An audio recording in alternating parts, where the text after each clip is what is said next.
Hello everyone, आप सभी का एक बार फिर से स्वागत है हमारे यूट्यूब चैनल पर। दोस्तों, इलेक्शन का दौर है, एग्ज़ाम और रिज़ल्ट का हरियाणा का दौर है। जी हाँ दोस्तों, इन सभी के कंपैरिजन के बीच बात चल रही है चुनावी राजनीति के साथ साथ नौकरियों की। जी हाँ दोस्तों, नौकरियों में बच्चों को ये संशय था कि भी आपकी आचार संहिता लागू हो जाएगी और हमें ज्वाइनिंग नहीं मिलेंगी, हमारे रिजल्ट नहीं आएंगे। तो इसको बिल्कुल दूर कर दिया गया, इलेक्शन कमीशन के द्वारा हो या HSC आयोग के द्वारा हो। आज ही न्यूज़ आ भी गई है दोस्तों, कल भी इसके बहुत चर्चे हो रहे थे।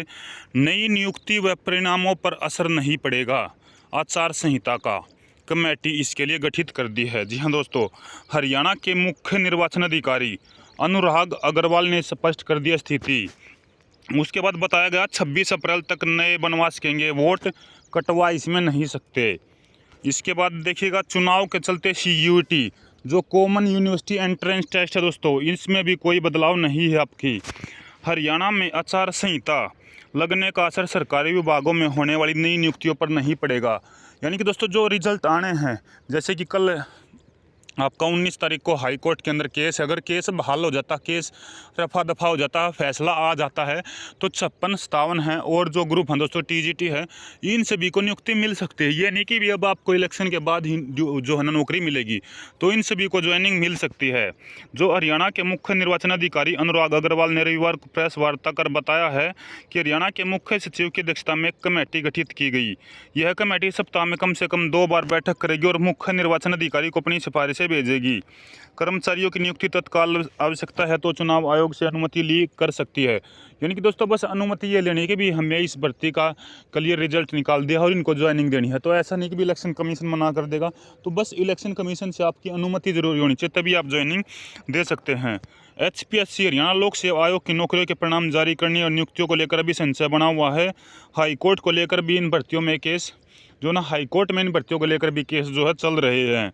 जबकि सरकार चाहती थी कि आचार संहिता से पहले ये रिजल्ट आ जाए और भर्तियाँ हो जाए, लेकिन कोर्ट में भर्तियाँ लंबित हैं। और अब जो आगे की 19 तारीख है, क्या पता इसको दोस्तों फैसला होगा। तो भोपाल सिंह खत्री ने भी कहा था कि रिजल्ट बिल्कुल तैयार है और 48 घंटे में हम रिजल्ट डाल देंगे, जो 56 57 और जो ग्रुप हैं जिनके एग्जाम हो चुके थे। उसके बाद मैं बात करता हूँ दोस्तों, देखिएगा, जब HSC सरकारी भर्तियाँ और सरकार, इन तीनों में देखिएगा दोस्तों, HSC ही जो हरियाणा सरकार की भर्तियां करती हैं। इससे जुड़ी न्यूज़ भी यही है कि भी दोस्तों देखिएगा, गलियारे में चर्चा हो रही है, बदलाव बहुत सारे हो चुके हैं। जैसे CM बदल गए हैं, भी आयोग के चेयरमैन बदल गए हैं। तो भोपाल सिंह खत्री की सरकार में अब तक जो राजनीतिक कार्य लिया था, उसमें लगभग 45,000 पदों पर उन्होंने बताया कि भर्तियाँ हुई है। जबकि गलियारे में चर्चा हो रही है भर्तियाँ तो काफ़ी हो जाती, मगर भोपाल सिंह खत्री का जो कार्यकाल था, इनका जो है पैटर्न बदल दिया गया और CET कंपलसरी कर दिया। CET में इतनी खामियां रही हैं क्योंकि इसी के ऊपर दोस्तों केस चल रहे हैं अदालतों में, इसके कारण ही भर्तियाँ फंस गई हैं।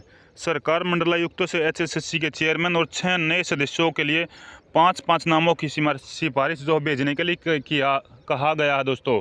क्योंकि दोस्तों नए सिरे से HSC का गठन करने जो है ना सरकार जा रही है, तो सरकार ने सभी मंडलों से जो है ना 5-5 नामों की जो है सिफारिश कहा कि भी जो इसके लिए उपयुक्त हैं।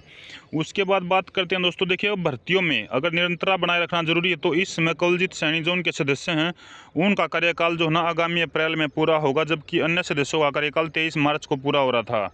मगर आयोग का नया चेहरा इसमें यह है कि भी वे बनाने की सोच रहे हैं और उसमें समझने के समय तब तक लग जाएगा जब तक पिछली दफ़ा आयोग नया बनाया गया था, भोपाल सिंह खत्री सदस्य से हटकर चेयरमैन बनाए गए थे, तो भर्तियाँ निरंतर हो रही थी। उसके बाद देखिएगा, इस बार अगर बात करते हैं तो कवलजीत सैनी को खत्री की तर्ज पर रखा जा सकता था, लेकिन लोकसभा चुनाव के लिए आदर्श चुनाव आचार संहिता लागू हो गई है, जो कि 6 और 7 जून तक रहेगी। क्योंकि दोस्तों 4 जून को सबके नतीजे जो हैं वे आने हैं। 15 सितंबर 2024 से विधानसभा चुनाव की आचार संहिता लागू हो जाएगी। तो इसलिए आयोग के पास भर्ती करने के लिए मात्र 90 ही दिन, 95 दिन होंगे, यानी कि 3 महीने के अराउंड मान के चलिएगा दोस्तों ये रहेंगे।